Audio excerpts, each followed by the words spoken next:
Foli ani tanu bɛ Mali cɛ muso denmisɛn ani makɔrɔba aw fɛn fɛn sɔnnen don Bamanan.net la nin wagati in na aw denkɛ an'aw balimakɛ don Amadu Zɛni Ɲamele ka bɔ Bamanan.net bɔlɔlɔ sanfɛ o la sa bi an sigira an ka jamukan mandi la n'o ye su kibaru kɛnɛ ye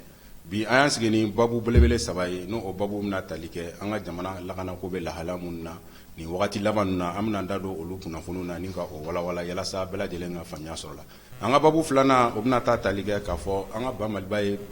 laɲini dɔw kɛ o ni yɔrɔ ni k'a fɔ ko Faransi bɛ ka terroriste minnu b'an ka ba Maliba kɔnɔ ni ka olu kɔkɔrɔma don o ko bɛ lahala minnu na ani kunnafoni laban minnu binna o ko kan an bɛna an da don o fɛn la ni ka o walawala an ka kunnafoni sabanan o bɛna tali kɛ an y'a ye o ni mɔgɔw ye u ka sanction renouvelée ko kura ba Maliba maa dɔw kan minnu bɛ accord d'Alger mun senna 2015 minnu b'o o ko ɲɛma ka bingani dɔw ta ka olu sɛgɛrɛ an bɛna an da don o kunnafoni fɛn la ni ka o walawala yalasa bɛɛ lajɛlen ka faamuya sɔrɔ la bi n kelen tɛ plateau in kan ni maa fila bɛ ɲɔgɔn bolo maa minnu n'u cɛsirilen don kosɛbɛ jamana kow la yanni an ka don an ka babu kɔnɔ n bɛ kuma d'u ma fɔlɔ u ka folikan di an filɛbagaw ma an bɛ sɔrɔ ka tɛmɛ n'an ka jamukan ye o la an bɛ kuma di ma Zido Jara salamu aleykum waaleykum salaam kɔri baasi t'i la baasi foyi tɛ n na folikan jumɛn b'i bolo k'a di an filɛbagaw ma nin wagati ayiwa Ɲamele n bɛ fɔlɔ ka e yɛrɛ fana fo kosɛbɛ ka Bamada.net baarakɛlaw bɛɛ lajɛlen fo ka an filɛbagaw bɛɛ lajɛlen fo Mali kɔnɔ ani Mali kɔ kan fɛn fɛn bɛ ka lajɛ nin wagati in na ani u ka wagati la an b'u fo k'u waleɲuman dɔn kosɛbɛ ani ka an yɛrɛ ka mouvement n'o mouvement des jeunes leaders pour le changement Buguni région na ka taa région tɔw la fɛn fɛn minnu bɛ yen an b'u bɛɛ lajɛlen fo k'u président bɛɛ lajɛlen fo an ka président ba yɛrɛ n'o ye Abubakar Jara ye a sigilen don Buguni an bɛ don min na i ko bi an ka foli b'a ye ne tɔgɔ ye Julio Jara donc ka bɔ Buguni voilà d'accord i ye chargé de communication ni mouvement des jeunes pour le changement walima oui mouvement des jeunes leaders pour le changement oui chargé de communication bon n b'o kɛ d'accord ok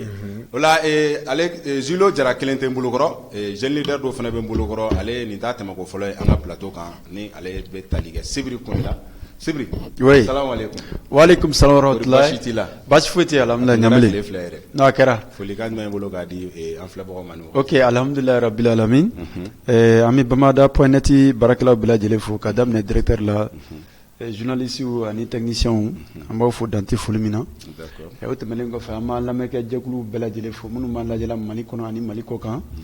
n'o tɛmɛna ka bɔ yen an b'an ka jamana ɲɛmɔgɔw fo an bɛ Asimina ka ministre laban an b'u bɛɛ lajɛlen fo gouvernement bɛɛ lajɛlen an n'an tilal'o la an bɛ maliyɛnden bɛɛ lajɛlen fo cɛsiri la fɛn o fɛn bɛ k'i cɛsiri jamana basigili la an b'u bɛɛ lajɛlen fo dante foli min na an bɛna babu min fɔ yan bon babu min don an bɛna hakili jigi de kɛ ani solution cogoya min na jamana bɛ se ka basigi cogo min parce que jamana tɛ se ka jɔ ni jamanadenw yɛrɛ tɛ donc an bɛna fɛn fɛn fɔ yan an b'a fɔ Ala ka ni sababa bɛn d'accord Sibiri Kɔnɛ an b'i yɛrɛ fo ka an filɛbagaw k'u fo kosɛbɛ ka f'u ɲɛna k'u ka jamukan in partager ni ka kɛr caman bila yalasa ka video ninnu protéger o la an b'an senfa ni ka don an ka kunnafoni palan kɔnɔ n'o de bɛna tali kɛ an ka jamana lakanako an y'a ye kɛrɛnkɛrɛnnenya la nin kalo in uti kalo in yɛrɛ a daminɛ ka na se sisan ma ko caman kɛra a kɔnɔ n'i y'a ta ka lajɛ le 7 août u ye banbagaci wale kɛbagaw u taara bingani kɛ an ka finitigilakaw kan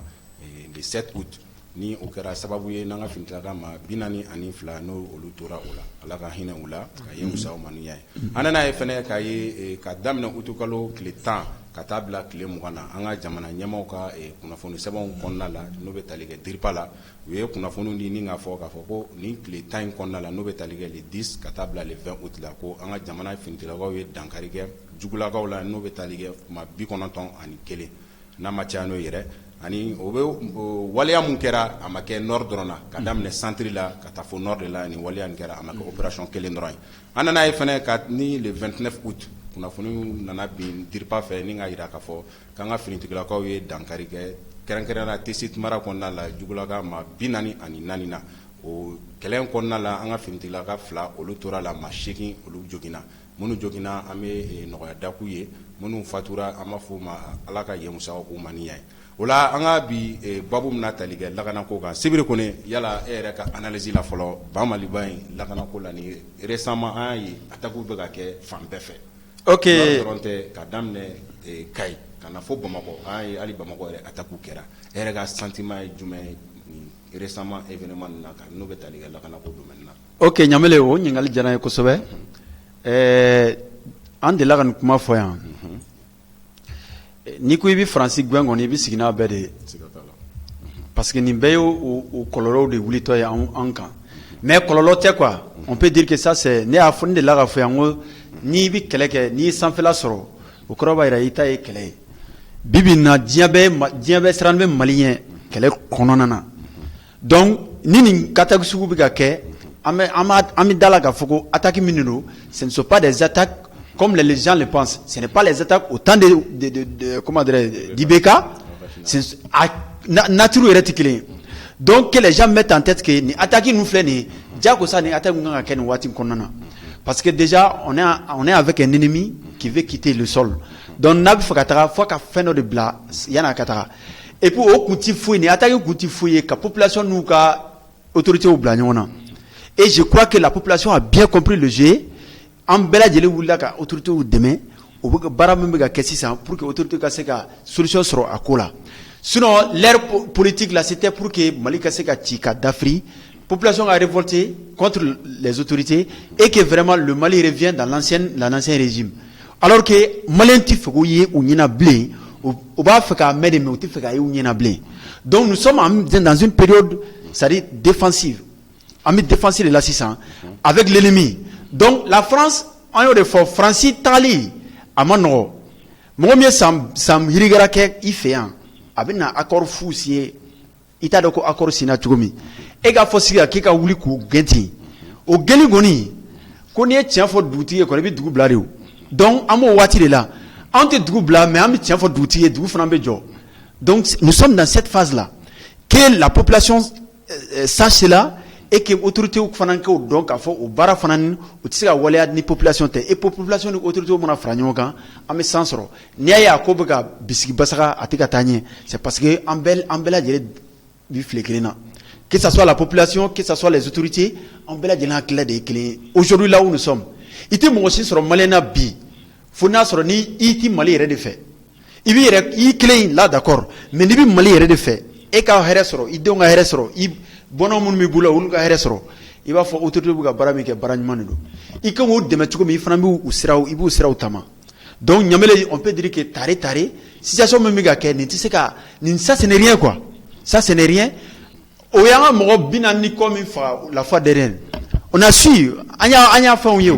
on sait que à quoi kera tuko mi autorité gouvernement o communiquer appui extérieur de kerao.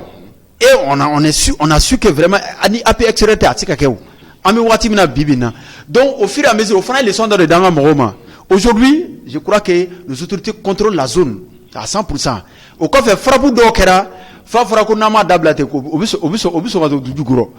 parce que déjà on a su en réalité mi ke an mo ga ta tuko mi jaw teble donc toujours amanga qui vivre là mais au cas erreur que le ka on permettait ka solution ba ke mesro voilà d'accord. Hakila famiyaw bɛ ka sɔrɔ o kɔrɔfɔ la o la Leo Jara e yɛrɛ ka analyse la n'i y'a ta k'a lajɛ nin wagati laban in na lakanako bɛ position min na e bolo a bɛ ka avancer de wa ou bien a ko bɛ ka dégrader de coup d'état in yɛrɛ kɛ ni san cɛ. D'accord Ɲamele n b'i fo waleɲuman dɔn kosɛbɛ nin ye ne siɲɛ fɔlɔ ye Bamada plateau sanfɛ yan nɔ ko n bɛ kuma Mali lakanako kuma kan n dun tɛ se ka n ladon lakana kuma na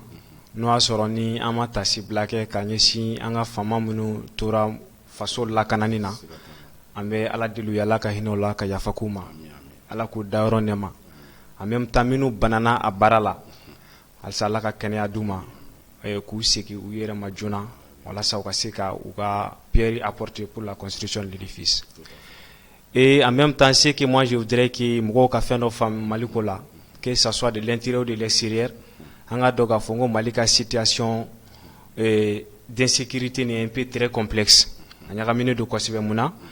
hali i b'a dɔn k'a fɔ an ni jamana c'est à dire jamana fila ka kɛ ɲɔgɔn na o faamuyali ka nɔgɔn ni Mali ka situation ye walima kabila fila ka kɛ ɲɔgɔn na o faamuyali ka nɔgɔn ni Mali ka situation mun na parce que o la i b'a dɔn adversaire identifié don cible dɔnnen don mais cette fois-ci nin na an yɛrɛ dɔw de don u ɲagaminen don an senkɔrɔ an t'a dɔn min ye min ye peut-être on mange ensemble on boit ensemble an bɛ baro kɛ ɲɔgɔn fɛ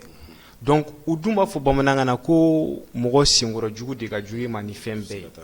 donc an bɛ don min na i ko bi an ka mɔgɔw moi je suis vraiment convaincu et fier de notre armée malienne parce que baara bɛ ka kɛ cogoya min na i n'a fɔ prédécesseur bɔra k'a fɔ cogo min i ka sɔn i kana sɔn i b'a dɔn k'a fɔ évolution bɛ ka kɛ i bɛ évolution yɛrɛ senti yɔrɔ jumɛn na i b'a ye k'a fɔ fɔlɔ an ka information an tun tɛ baara kɛ ni an yɛrɛ ka kunnafoni maa wɛrɛw de tun bɛ yen minnu bɛ kunnafoni di an ka mɔgɔw ma u bɛ intervenir sur le terrain et on a vu que au changement donn'o la an ka kunnafoni tɛ bɔ mɔgɔ wɛrɛ bolo an ka kunnafoni b'an yɛrɛ bolo donc o bɛ précision d'an ma k'a fɔ ko an ye kunnafoni min sɔrɔ nin kunnafoni jɛlen don wa o fana bɛ tila ka efficacité di an ka sɔrɔdasiw ma u ka se ka intervenir sur le terrain u bɛ ka min kɛ nin ye i n'a fɔ ka an ka camps attaquer ka an ka dɔgɔtɔrɔso récemment o fana kɛra Sikaso mara la ka taa baga dɔgɔtɔrɔso ma ka kisɛ ci a la moi je pense que yɛrɛ ɲini walew de don sinon fɔlɔ mɔgɔ tun bɛ se k'a fɔ cogo min f'i bɛ se k'i bolo kun jɔ dugu la k'a fɔ ni dugu filɛ nin djihadistes ou bien terroristes de bɛ ka charia kɛ nin dugu la on a l'impression que l'État malien même n'existait pas dans ces endroits-là mais Dieu merci aujourd'hui o dugu ka dɔgɔ dugu min ma libéré o yɔrɔ ka dɔgɔ k'a fɔ ko u bɛ sigi nin yɔrɔ la k'a fɔ ko mɔgɔ bɛ se k'i bolo kun jɔ a la ko banbati wale tigilamɔgɔw sigilen filɛ nin yan yɔrɔ la donc pour le moment ils sont en fuite et u bɛ t'u kɔnɔna na donc n'u balila ka bɔ u bɛ attaque minnu kɛ nin o tɛ an ka mɔgɔw ka bolojigi ye o tɛ u ka jateminɛbaliya ye mais kuma bɛɛ i ka sigi n'a ye k'a fɔ surprise bɛ yen donc o yɔrɔ la an bɛ se ka appel min kɛ que nos femmes redoublent l'effort et beaucoup plus de vigilance et an tɛ fɛ ka fɛn min ye ni o b'an nasiran kosɛbɛ sincèrement o ye récemment an ka muguboda yɛrɛ ba n'o ye Kati ye o attaqueli a gɛlɛya la mais an ka dɔn k'a fɔ fɛn dɔ de don a bɛ kɛ minnu minɛna minnu y'a kɛ ne ka faamuya la ani an ye kunnafoni min mɛn maa ma sɔrɔ min sera ka boli a caman minɛna wala a si yɛrɛ population farala an ka finitigiw kan wala k'u dénoncer u dogolen don yɔrɔ mun na ka t'u nɔfɛ foyi bon an mago bɛ o ɲa ɲɔgɔnnaw de la que ça soit yan ka taa centre la fo au fond du nord c'est-à-dire population ka état dɛmɛ a ka baara la a ka tenitigilakaw dɛmɛ a ka baara la mɔgɔ minnu don mɔgɔw tɛ tunu jinɛmɔgɔw tɛ c'est-à-dire u b'an cɛ ma wa bɛɛ bɛ bɛɛ dɔn donc ni min yɛrɛ ye mɔgɔ ye i fɛ yen wala i ka so kɛrɛfɛ dannamɔgɔba tɛ a bɛ ka dankari kɛ an ka jamana ka lakana na parce que ni jamana lakanani tɛ i bɛ taa sɔrɔ jamanaden si lakanani tɛ donc an bɛ don min na i ko bi an bɛ se k'an ka force de l'ordre de fo k'u waleɲuman dɔn u bɛ baara min na halisa ala u ka continuer nin baara la et je suis sûr que finalement malien minnu bɛ ka fili k'a fɔ ko olu de ye terroriste ou bien olu de ye fɛn wɛrɛw ye ni malien don n b'a dɔn k'a fɔ u bɛ tila ka hakili wɛrɛ sɔrɔ k'a dɔn k'a fɔ ko dugukolo wɛrɛ t'u bolo jamana wɛrɛ t'u bolo ni Mali ni tɛ donc u bɛ ji dɔ kɛ c'est à dire u bɛ jisumani kɛ koliji la pour que an bɛ se ka sigi yirisuma kelen kɔrɔ an ka se ka Mali développement kuma fɔ ɲɔgɔn fɛ et an ka se ka Mali bila ka kɛ i n'a fɔ an bɛnbaw bɛ fɛ an kun k'a kɛ cogoya min na. D'accord. Voilà. Hakili la faamuya sɔrɔla nin kɔrɔfɔ nin na o ye kɔsan na an nana ye bɛɛ bɛ k'a fɔ maliyɛn bɛɛ bɛnnen don kuma kelen kan n'o de ye la montée en puissance de l'armée maliyɛn bɛɛ seriyalen don o kan hali ni maa damadɔnin bɛ k'a fɔ ko la montée en puissance de l'armée ko ziiri don ko waleya tɛ nga anana ye malgré que la montée en puissance be ka fort ay alsa terroristes be ka to ka dankari anga population paisible la wakati chama ko sanna anana kuna funu soro ka fo ko gaw mara yere la ko furo doni keleme bare fo kana ke anga ministre somu ka benendo kenya ko sirawma o ye demanyini pour awurzi mawfe yani ONG fe yala sa ka furo ta panguru la kata di population ye jamana population ma gaw kerenkerene ala yala e ka famille jume ni wali ina face à la montée en puissance de l'armée. Très bien. Donc,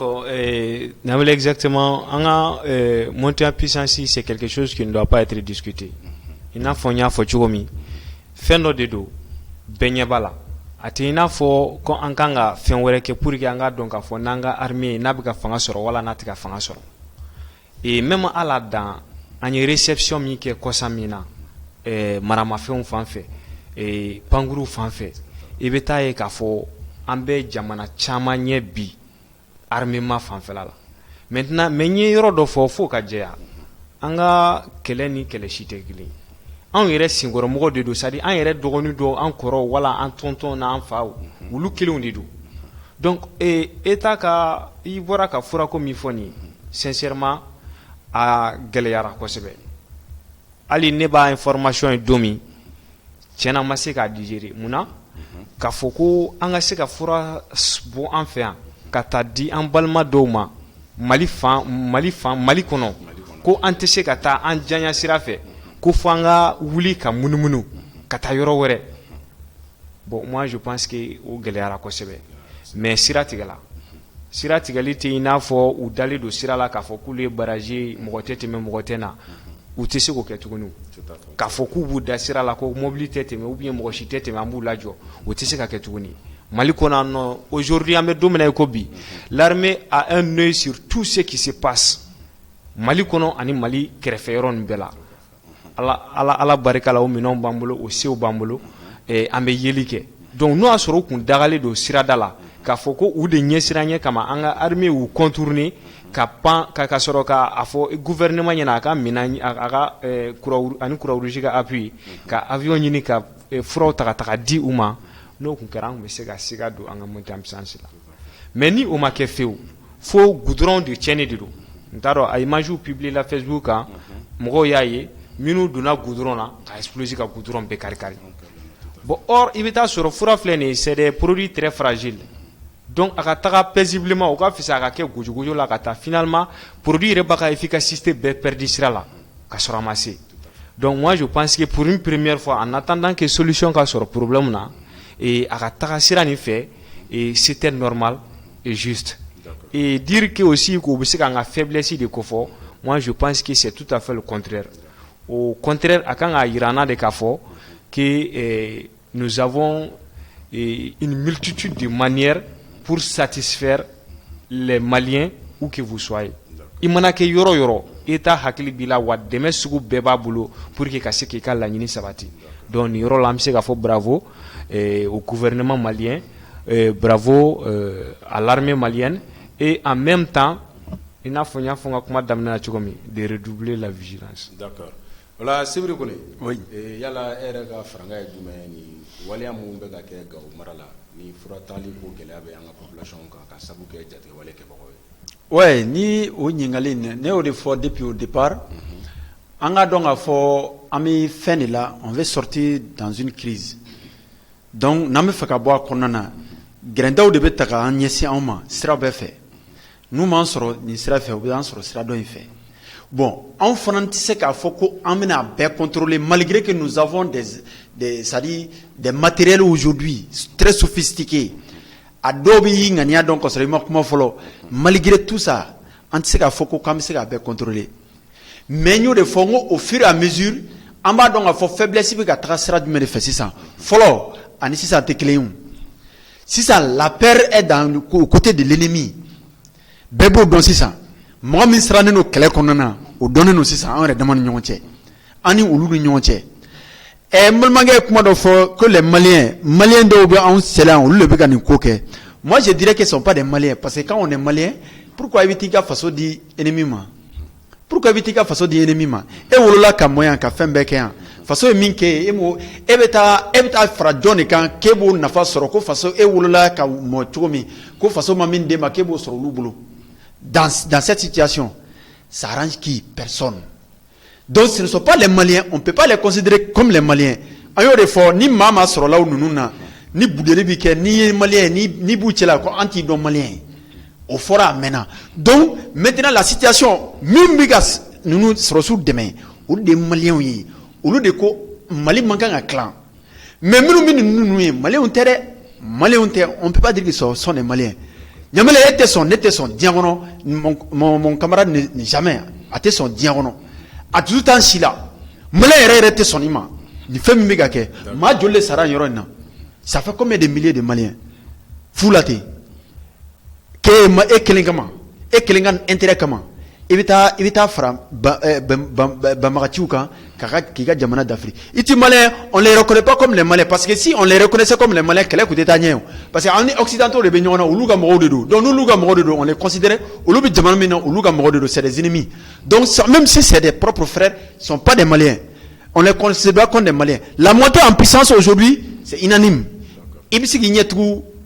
fɛn dɔ de la k'a fɔ ko bon n t'a ye de sinon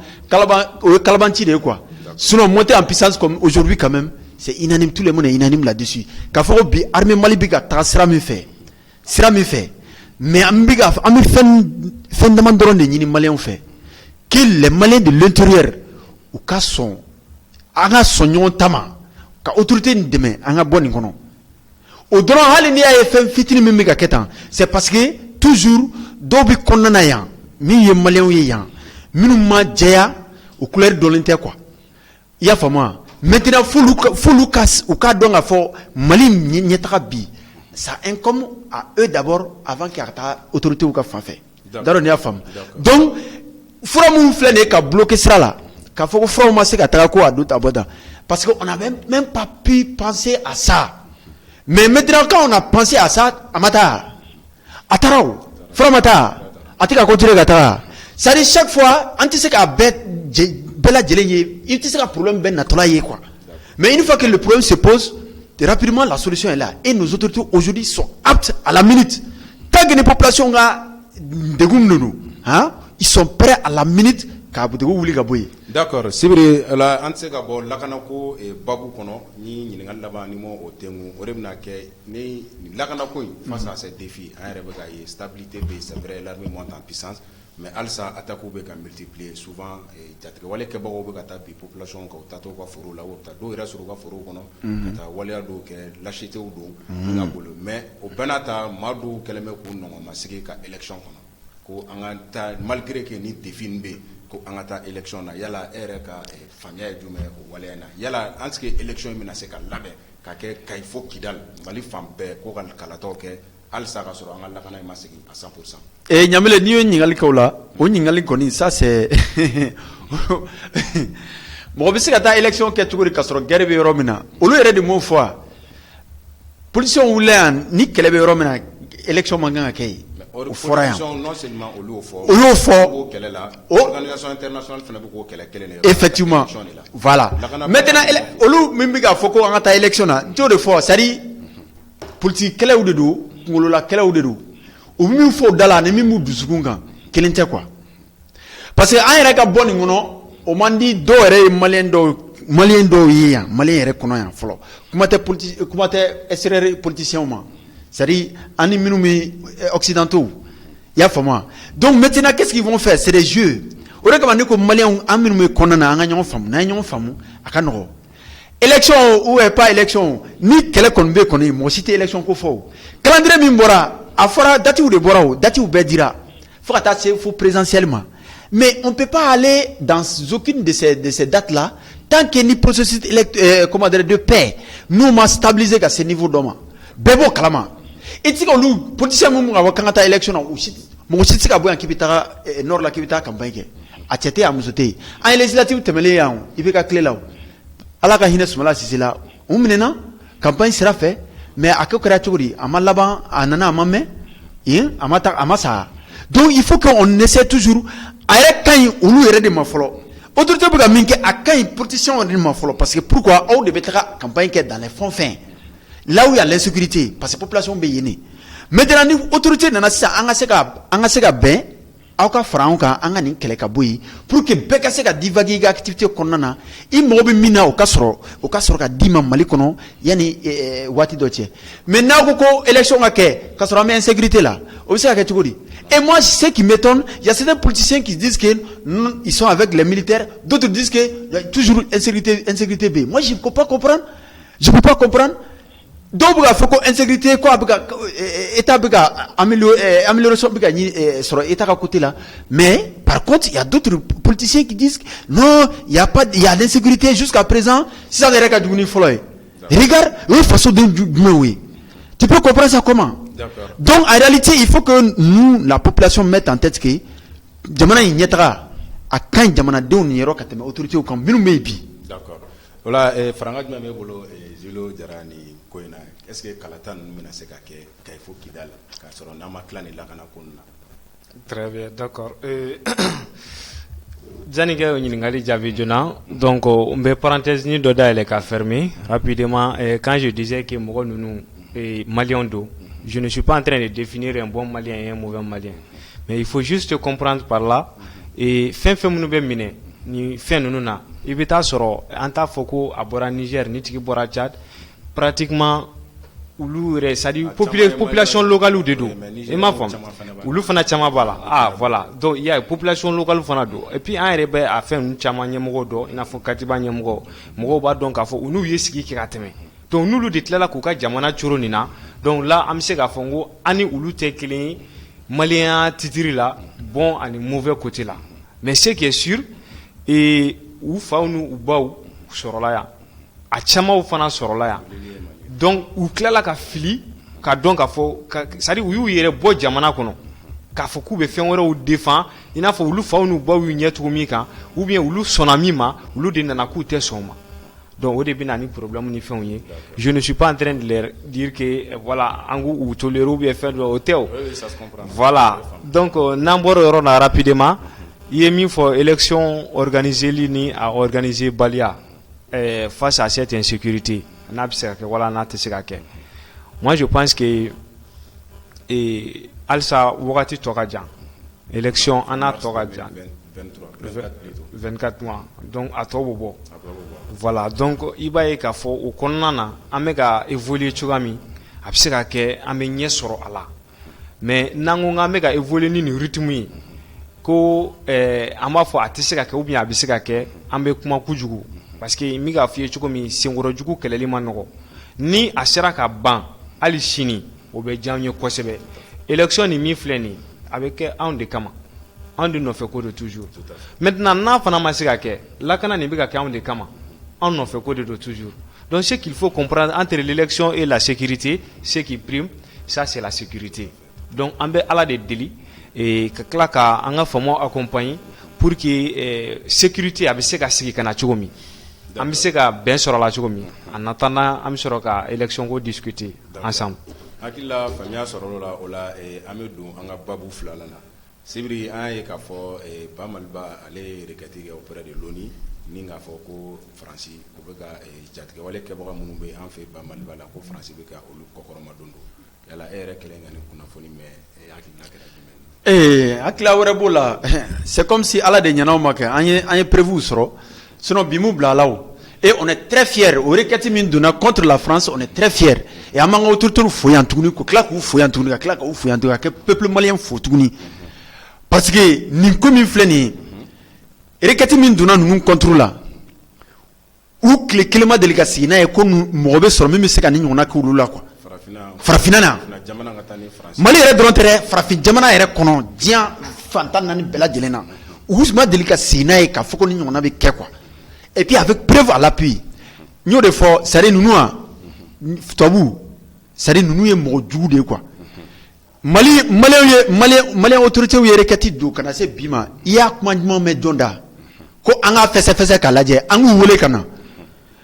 et c'est pour cela ni organisation nous foudé oni ni fait nous ni be manamana ko ni be manamana ko de quoi ni be manamana ko de aw si kunye en cas de cas ni conflit be jamana ni nyonche aka kuma ka tia fo ni nyonche pour que kwasi ka bo wole o kono mais Mali ou ga rekati do kana se bima il y a on y est malien wole wa ay français wole ay na nga siga ko foke aga si jeune quand c'est pas ça. Est-ce qu'on a besoin de l'ONU comme ça dans notre pays avec cette situation comme ça? Est-ce que nous on va dire à l'ONU encore de venir intervenir dans quelque chose ici? ONU à français donc on va dire nous belle fangelen fait. Moi même gars ça donc on tout nous m'a fouillé quoi. Moi même gars ça tout nous m'a fouillé. Donc allez nous continuer na Cameroun frère c'est tout nous m'a fouillé parce que là here bolé là. Anga mo frani iba kalama anga mo yekun la baraka hero ni là. C'est-à-dire on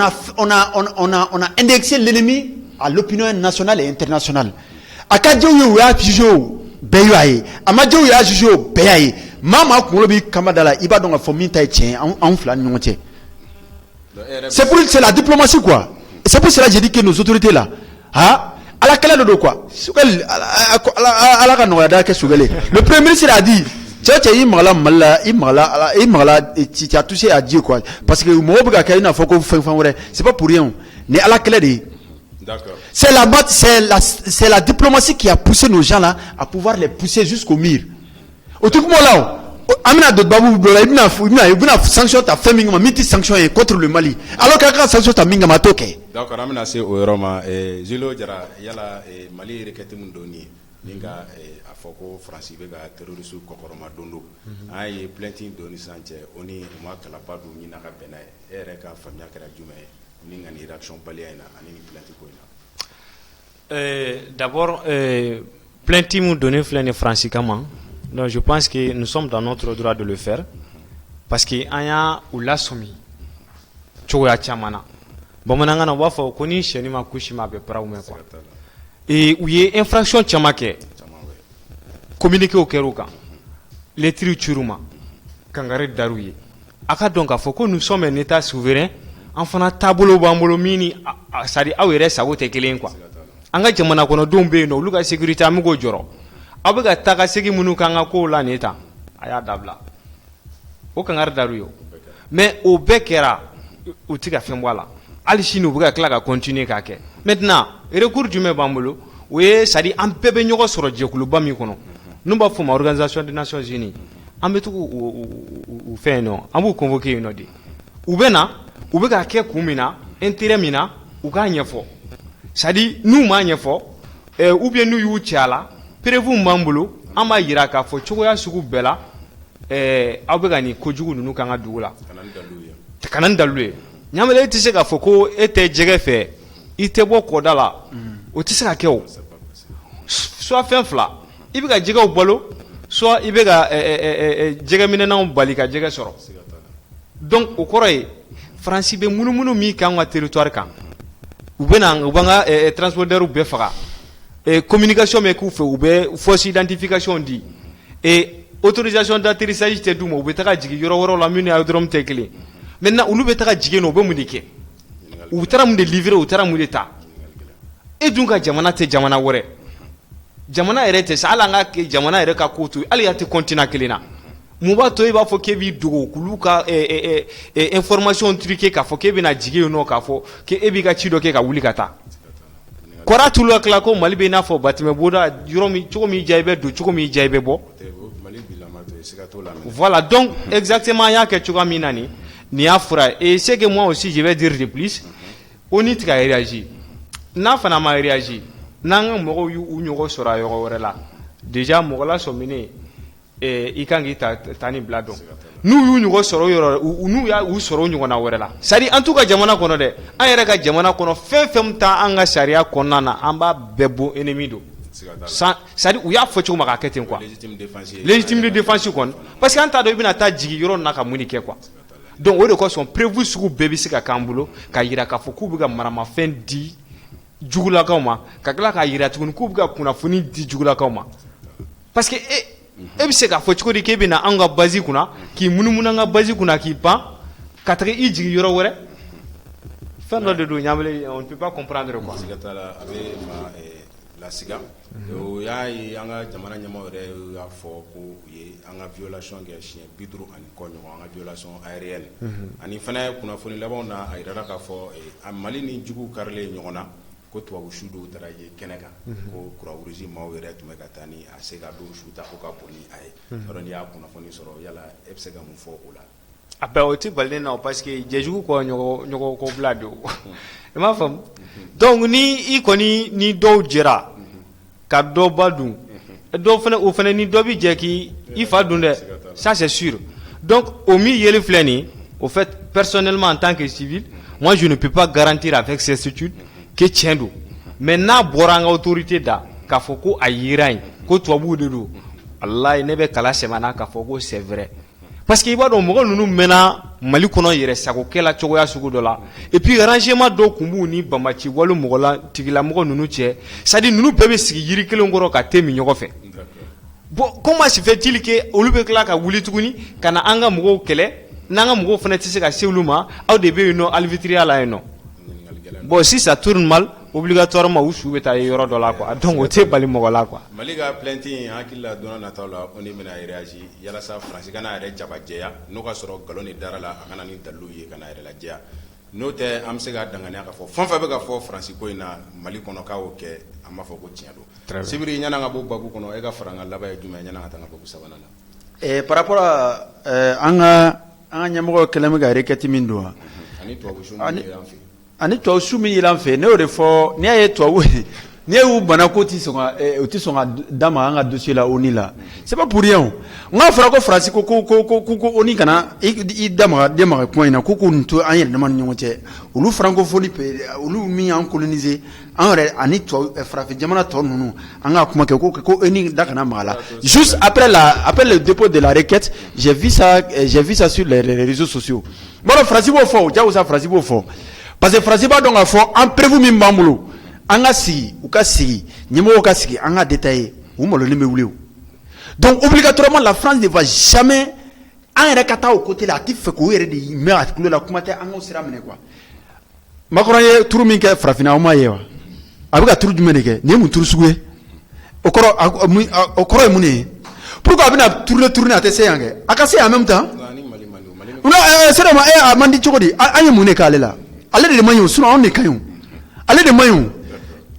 toi tu peux pas i ni denw tɛ se ka kɛlɛ k'a fɔ k'e tɛ se ka denw lasigi ko an ka bɛn o et si tu veux la paix parce que n'i y'a ye si chef de famille bɛ k'i tourner a tɛ sɔn ka don du kɔnɔ c'est que veut dire ale yɛrɛ de man ɲi non bon on peut mais an tɛ France tɛ kɛlɛ la koyi an y'o de fɔ le peuple français là an n'olu bɛ ja la mais c'est le président français an n'olu de bɛ kɛlɛ la ani minnu faralen b'o kan leur vision leur politique de faire la chose en taux de fait encore c'est trop il y a très longtemps an bɛnbakɛ olu wolola la ka mɔ la ka sala minnu dalen ko olu wolola ka mɔ la ka sala anw denw mɔdenw an tɛ se ka wolola ka sala donc fin Macky Sall y'a proposé k'a bɛ médiation kɛ Mali ni France cɛ plainte in donné kɔfɛ mais Macky Sall b'o fɔ kɛ ni Macky Sall m'o fɔ jɔn b'o fɔ anw t'o de fɔra on est toujours mieux servi par soi-même anw ennemi fɔlɔ ye ninnu de ye Macky Sall nana yan après sa sortie il a regretté i b'a ye a taalen sa cɛ kuma a kun galvané n'o cogo min a nalen ka bɔ yan il n'est plus galvanisé comme auparavant. Nous on n'est pas là pour quelqu'un, nous on est là pour le peuple malien. O de fɔra sɔrɔsiw y'o de fɔ cɛ o cɛ bɛna bila malien n'u ka intérêt cɛ an bɛ kunkolo tigɛ ka bɔ yen. Ça c'est très clair. Aw tɛ négocier l'intégrité territoriale, ce n'est pas à négocier avec qui que ce soit. L'intérêt des Maliens n'est pas à négocier. Fo o de ka sɔn Macky Sall b'a ka jamana na an taara k'an bɛ taa médiation kɛ ani jɔn ni ɲɔgɔn cɛ a tɛ partenaire si ani tubabu ni ɲɔgɔn cɛ an taara kumaw la ni bɛɛ manamanakan an tɛ lamɛn yɛrɛ o b'a fɔ de mais an t'u lamɛn o an b'an ka baara la o parce que quand Macky dit qu'il lui va être médiateur un voleur qui va dire qu'il va faire le procès comment dire, il va faire la défense du procès d'un voleur o bɛ se ka kɛ cogo di e bɛ taa e b'a fɔ k'e bɛ avocat k'e bɛ taa e zo e bɛna na sonyɛni na k'e bɛ taa kɛ zo ka avocat ye tribunal la o bɛ se ka kɛ cogo di an mɔgɔ tɛ ninnu si la u b'u ka kumaw fɔ la an b'an ka baara la fɛn o fɛn Assimi ye min fɔ depuis a daminɛ fo sisan a bɛ waleyali la fɛn o fɛn bɛ na ni maliyɛnw ka intérêt tigɛli ye maliyɛnw ma an tɛ don o da fɛ an tɛ don o da fɛ bi an tɛ don o da fɛ sini o kelen de bɛ yen Macky Sall qu'il reste là-bas a b'a ta fɔlɔ an b'a mɛnna mais an ta ye min ye a nana yan o fɔra ye o voilà. hakili la faamuya caman sɔrɔla nin walawalali na o la an b'a senfa ni ka don an ka babu sabanan na n'o de y'an ka babu laban ye n'o bɛ tali kɛ an y'a ye on ni mɔgɔw y'u ka sanction renouvelée et ba Mali b'a kan ka kɛrɛnkɛrɛnni ko maa minnu bɛ yen n'o olu bilalen don accord d'Alger n'olu kan ka a ko la waleya ko ka kɛ ni o waleyabaliya ye k'u ye sanction la kurakuraya Julo Jara an bɛ kuma de ma fɔlɔ yala ni sanction e yɛrɛ ka faamuya ye jumɛn ye o ni mɔgɔw ka ni sanction na. D'accord. Déjà, Nyamele, ni sanction ni mi flani. Oni moko bolo. Ça c'est pour détourner l'attention des gens quoi. Ça dit au lieu de faire face à l'essentiel, ou be na kondo de do ko singoro, anye plainte mi don français kama. Juste un moyen pour eux, anye requête mi ke États-Unis contre la France, casser ko la Soumaya. Pour que la solution soit là. Et si l'ONU ne fait pas attention, à quand on donner SDN comment Tichola, la Société des Nations. Bon, on tira à incapacité de résoudre les problèmes de la FANAO. Bon, on constate que l'ONU aussi, parce que ne maye ka foko oni ya asindo kele fen kele mina quoi kele sira ka bansira la. Ou bien quand il y a dado kele mina ko kele banasira la. Au contraire ne rete ka ye kai quoi. Ou ya essayer ka intervenir chogo sugu bela et na ma do fara gela ka te do bala. Maintenant lu ko kanga accord de la paix de la réconciliation appliqué. Mais ne ta do be faire appliquer chogo mina. Afune ta do be faire appliquer chogo mina. Par exemple ni be accord de la paix réconciliation ni takala e. Anafa ba nganga teme lu kan. Parce que en balmo de be ka taka sa beni de kungoro. Et nana foko sira were bala mini muguci te kilin kanga kesiki ka foy o ka sabati mais mouvement to ko anta en corona en dogonu latusu wala sa anga se ka foka bengala entre maliens ka sora make marfata mais nia ya kera marfata edu ce qui veut dire que problème est côté de là maintenant dianu luka foko ou be sanction bi mo munu kanga a réaliser quand ko kuluka bien gelé en même temps kulu interdit ou te voyager ni fait onke. Mais il faut comprendre que qui va à l'encontre de comment on appelle de la mise en place ou bien en réalisation de l'accord de la paix et de la réconciliation. Amika ke wali qui va à l'encontre de cela. Malire waliya chamanke intégration chamankera et ali derrière démoralisation ani ka réinsertion no lu waliya unana. Afana yanga jamana nyama tu kuna foni boko kata bla fo 2024 la kubna ex combattant munu to marfata ninga jamana klal ko fo kubna ma ba fla ani kemeshiki kubno la don anga finitik la ko cela très bien be yala sa accord d'Alger be nga sika sabati ani uche voilà ambike au risque bon ibaro au risque de yalsa mais ambike au risque ta voilà ça be sika sabati mais jusqu'à présent anyeba la population paisible ça dit sénégalais sans défense bimbe kata kuluka anga famau udale do buga jamana koloji bibe kata kuluka. Mais nous n'avons pas la volonté qu'à Foko Bengana. Mais ni be ala accorda à document qu'on a article 1. Mais normalement à partie B, toutes les parties à folle là, ça dit doivent comprendre ça dit l'unité nationale, l'intégrité territoriale et reconnaître même l'État dans son côté laïque et républicain. Aucun akeo. On maintenant ni au donnant. Est-ce qu'il va donc à fond nous nous marfa talimi ko be keblwa o doron ka do ambe be ala quoi o ka boy no tuguni afara ko parti ou kangu ou fanga faranyo ka pour lutter contre le terrorisme et tout acte de criminalité organisée Mali bi go de kew Mali bi ka rôle jouer pour que bembe se ka sabati ni yorana aye ka fo mamunu nu oluga ka fo ko les partis signataires ya accord d'Alger na ko sanno ko nyogon yo tiara ko sobe fo unana labana ere unana fo ko mamunu groupe munu tun jera ka marfata yala sa Mali ka kila ko ka coalition créer ou bela jere ni nyogon che ni ko yin akeleme ka ma chamana siga ko sobe ay fane bololo siraw kan o ga mado be ale kumara ni aba fo ko en fleur wakati mina sisan ko olu te marfata Mali kama ko parce que kono ma nyalu be Mali kele ko lu ba kele wakati mina ka jone be asen flaka ko ni ngelambe Mali ka ko ma man sengela ko lu sikile no ga Mali kono ko nay jo asen flaka domna ko lu ga kele no ko olu ko yala RFC ga mu famia ko ina ça dit ce que je voudrais que les gens comprennent au cas donc à fo machite machi juguye quoi mais ni a pression bouyana c'est qui toro de bouyana fana. Est-ce que vous avez fait? Mais nous, les partis signataires de l'accord de la paix et de la réconciliation, Moi, je pense que ça, ce n'est pas le moment. Parce que et qui miri génocide munu kera, kasoro ulu be dugu konana, ou ka action kera djmo ye communiquer djme kalana. Allah kera ne mame. Bon, au kofe anga kaumbuga attaquer. Parti wera ou fait. Minuk me accord ni signoro la, ulu bo kalama. Ou ye action du mettre à foku beta si ya foko là. Maintenant, ils ont vu que l'armée monte en puissance et puis amga frappe que gauche droite une gauche bella pour que kaseka ennemi ou la disperser. Voilà pourquoi encore amitla ganani politique ko kuma ko anga sigi anga papier ko appliquer. Ça dit Maliko te papier ko quoi. Maliko e ika donc a fo ko y malien de. L'unité nationale la kunte dore ko. Ça dit que tu sois Mianga ou bien Bobo ou bien Senufo, ça dit tu es malien.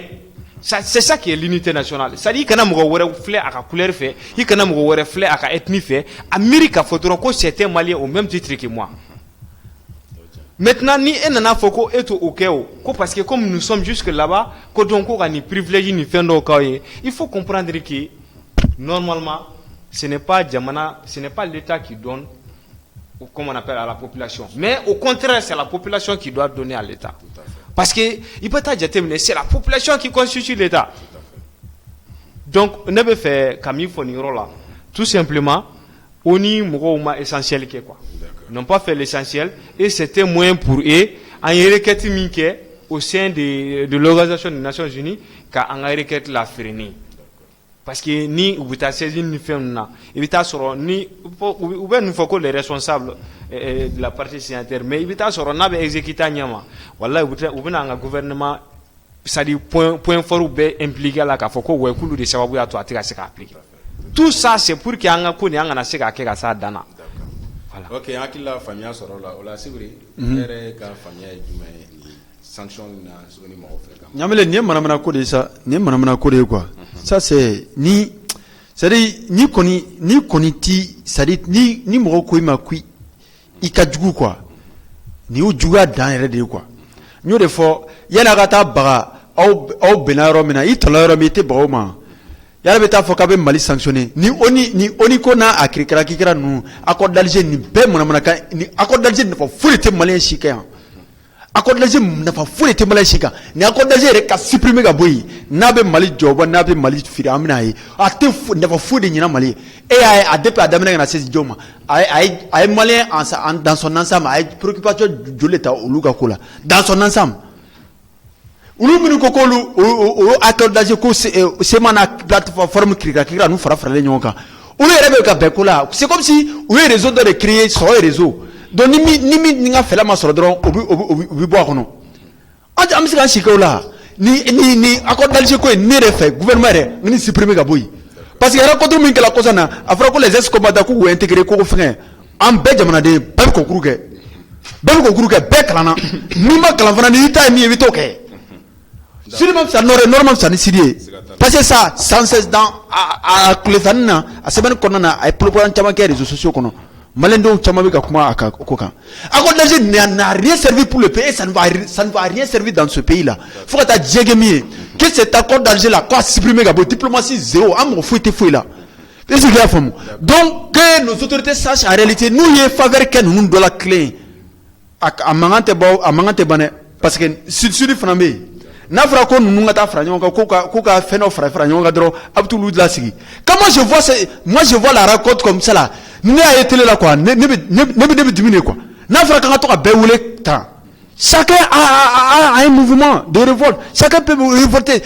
Au cas où on imagine que la population est quoi. Parce que ça permet dans un pays de guerre avec dessous de dos là quoi. On nous fait imaginer dans le trou là-bas malikono. Mais malendé na frugu kata foko bitaka quelque fait akibi malendé nyo kele. C'est l'accord d'Alger là. Ils n'ont rien fait, ils ne vont rien faire. Ça a bien quelque chose. On lui est rétabli. On lui est rétabli. Mais on ne peut pas ça. Alors que vous allez ça sert à quoi? Accord d'Alger là, que ça supprime même. D'accord, si vous voulez, vous avez non, mais quoi? Ah, comment vous avez dit, mais comme déjà elle sera, sinon vraiment on aimerait continuer même quoi. Parce que les Maliens ont besoin de certains éclaircissements. Vraiment donc ame fou ame manda poineti mamru bela jele fou barakela bela jele ka damne directeur là technicien journaliste aw bɛɛ lajɛlen dante foli min na aw bɛ baara min na faso jɔ de don hali bi ala ka an n'aw bɛɛ lajɛlen dɛmɛ o tɛmɛnen kɔfɛ an b'an lamɛnnikɛjɛkulu minnu bɛ k'a lajɛ Mali kɔnɔ ni Mali kɔ kan an ye kuma minnu fɔ yan fɛn o fɛn faso jɔ de an sigilen b'o de kan yan ni fɛn o fɛn ma sɔrɔ kɔnɔna na o ye adamaden fili de ye an ye sifinnakaw ye o bɛna fɛn o fɛn ye erreur min yela nin kuma in kɔnɔna na o ye anw yɛrɛ dama ka erreur ye an b'a laɲini o kama donc yafa bɔrɔ an b'o tɛngu la quoi an ka lamɛnnikɛjɛkulu u ka yafa ma o yɔrɔ la an fana ma wele ka na plateau sanfɛ ko ka na dɔ défend dɔ kan an bɛ Mali ko de la Mali y'an fa jamana ye Mali y'an ka c'est notre héritage national et c'est notre héritage ancestral an ma wele ka foyi sɔrɔ an mansaw bolo ni Mali kelen tɛ an fana m'an jilaja de o Mali kelen o tɛ dafiri an ɲɛna fo n'a sɔrɔ n'an fana tɛ yan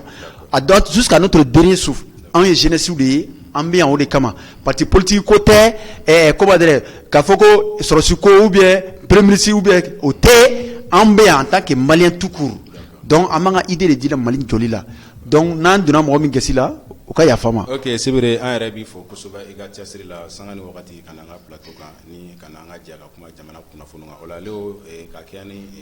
jamukan banni n bɛ kuma ka laban segin fana ma yanni an ka jamukan dafa. D'accord jana ko ka kun cɛ ɲamɛli n bɛ yɛrɛ fo k'i waleɲuman dɔn kosɛbɛ i ka cɛsiri la depuis Buguni fo yan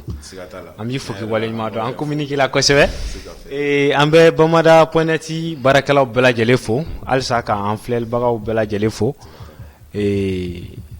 sincèrement i n'a fɔ kɔrɔ bɔra k'a fɔ cogo min ni fili yera kuma na o ye denmisɛnniya fili ye mais k'a faamuya k'a fɔ hakilina tɛ fili ko ye hakilina ye an ka se ka an ŋaniya kɛ kelen an jɛ n'o ye Mali ye